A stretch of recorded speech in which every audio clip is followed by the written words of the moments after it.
شیعہ کہتے ہیں کہ جب سیدہ فاطمہ علیہ السلام نے مال فدق میں سے اپنے لیے وراثت کا سوال کیا تو صدیق اکبر علیہ السلام نے جو حدیث سنائی جس کو ان کے علاوہ کسی نے رسول اللہ سے بیان نہیں کیا تھا، جیسے اس فرمان رسول صلی اللہ علیہ وسلم سے کوئی اور واقف نہیں تھا، بس صرف صدیق اکبر علیہ السلام نے سنائی تھی۔ اور پھر کیسے ممکن ہے کہ سوائے ان کے کسی کو پتہ نہ ہو اس حدیث کا، اور رسول صلی اللہ علیہ وسلم کی بیٹی تک کو پتہ نہ ہو؟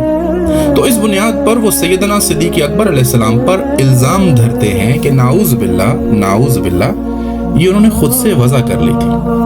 ہم اہل سنت کہتے ہیں کہ شیعو، جس طرح تمہارے ساتھ تمہارے ذاکروں نے بہت سے فراڈ کیے ہیں، تمہیں جہالت میں مبتلا رکھا ہے، حق بات کو چھپائے رکھا ہے، یہ اس کی ایک عمدہ مثال ہے۔ آئیے دیکھیے بخاری 4033 اور 4034۔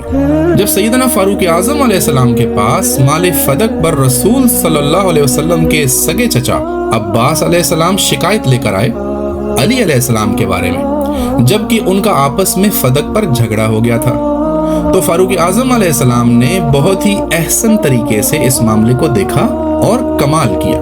سب سے پہلے انہوں نے پوچھا اپنے ساتھ موجود جید صحابہ کرام سے، سیدنا عثمان، سیدنا سعد بن ابی وقاص، سیدنا زبیر، سیدنا عبد الرحمن بن عوف۔ فرمایا تم سب کو اللہ کا واسطہ دے کر پوچھتا ہوں جس کے حکم سے آسمان و زمین قائم ہے، کیا تم نہیں جانتے کہ رسول اللہ صلی اللہ علیہ وسلم نے فرمایا تھا لا نورث ما ترکنا صدقۃ یرید بذلک نفسا، کہ ہماری وراثت کوئی نہیں ہوتی، وہ جو ہم چھوڑ جائیں وہ صدقہ ہے، اور اس سے مراد ان کی اپنی ذات ہے بحیثیت نبی۔ سب نے اقرار کیا کہ بالکل ایسا ہی ہے، یعنی 4 عشرہ مبشرہ کی گواہی آ گئی، 4 سابقون الاولون مہاجرین کی گواہی آ گئی۔ آگے فاروق اعظم علیہ السلام نے کمال کیا، جو شیعہ ذاکروں کے دجل کو آشکار کیا، گویا ان کا ہمیشہ کے لیے بندوبست کیا۔ فاروق اعظم علیہ السلام اس کے بعد متوجہ ہوتے ہیں سیدنا عباس اور سیدنا علی علیہ السلام کی طرف، یعنی چچا بھتیجے کی طرف، جن کو فدق کا سارا انتظام دیا گیا تھا فاروق اعظم علیہ السلام کی جانب سے۔ جی ہاں، فدق کا سارا انتظام علی علیہ السلام اور ان کے چچا عباس علیہ السلام کے ہاتھ میں تھا، وہی اس کی تقسیم کیا کرتے تھے، جس کو شیعہ علامے اور ذاکر چھپاتے پھرتے ہیں۔ فاروق اعظم علیہ السلام نے ان دونوں سے وہی سوال کیا، میں آپ دونوں کو اللہ کا واسطہ دے کر پوچھتا ہوں، کیا آپ جانتے ہیں کہ اللہ کے رسول نے فرمایا تھا کہ ہماری کوئی وراثت نہیں، جو ہم چھوڑ جائیں وہ صدقہ ہے؟ دونوں صاحبان کرام اہل بیت نے کہا بالکل درست، ایسا ہی ہے۔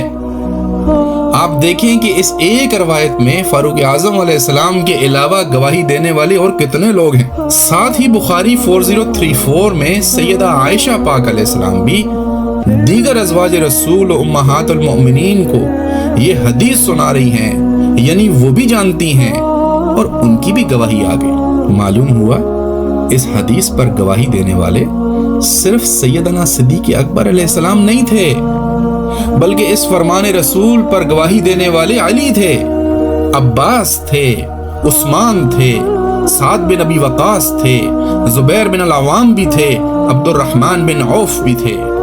پھر خدا تعالیٰ نے جن کو تمام مؤمنین کی ماں بنایا انہوں نے بھی گواہی دی، اور دیگر امہات المؤمنین بھی اس گواہی میں شریک ہو گئیں جب انہوں نے اس فرمان رسول کو سنا، تسلیم کیا اور فدق میں اپنے حصے کے مطالبے سے رک گئیں۔ یہ سب تفصیل صحیح بخاری کی ان 2 روایات میں موجود ہے، پڑھ لیجیے۔ اب ہم شیعہ سے پوچھتے ہیں کہ تمہارے ذاکروں نے تم سے اہل سنت کی ان مستند روایات کو کیوں چھپایا؟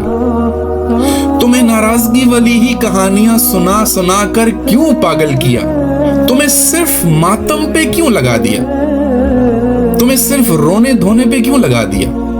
کیوں تمہاری مجلسوں سے ہائے فدق کی صدائیں آتی ہیں؟ کیوں یہ الزام سیدنا صدیق اکبر پہ لگایا کہ اس کو بس انہوں نے ہی بیان کیا ہے اور جیسے گھڑ لیا تھا؟ نعوذ باللہ، جبکہ اس پر خدا واسطے گواہی دینے والے جید صحابہ کرام ہیں، خود علی ہیں، ان کے چچا عباس ہیں۔ یعنی اہل سنت کے ہاں اس حدیث پر چاروں خلفائے راشدین المہدیین کی گواہی موجود ہے، ام المؤمنین کی گواہی موجود ہے، رسول صلی اللہ علیہ وسلم کے والد برابر ان کے چچا کی گواہی موجود ہے، پھر عشرہ مبشرہ دیگر مہاجرین قریشی صحابہ کرام کی گواہی موجود ہے۔